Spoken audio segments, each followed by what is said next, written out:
الساحة الفنية تفقد واحدا من أبرز الوجوه، عزيز الفضيلي، الذي طبع ذاكرة أجيال ممثلا وإعلاميا رحل إلى دار البقاء بأحد مستشفيات هولندا.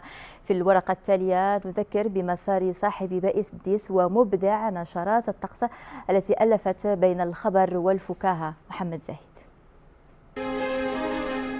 هو الرحيل الأخير لأحد أبرز الفنانين المغاربة الذين ارتبط اسمهم بذاكرة التلفزيون والسينما.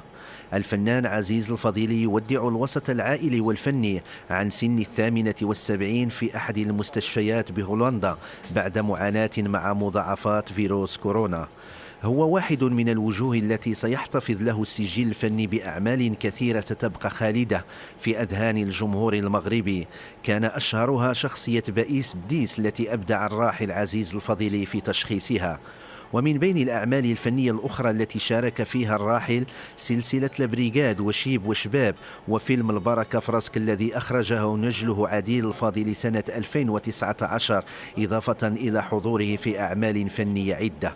فضلا عن مساره الحافل، اشتهر الراحل عزيز الفضيلي كأحد أبرز مقدمي فقرة النشرة الجوية عبر شاشة القناة التلفزيونية المغربية، التي وظف فيها أسلوبا فنيا مرحا حببها إلى المشاهدين وجعلها إحدى أكثر الفقرات مشاهدة ومتابعة بعد نشرة الأخبار.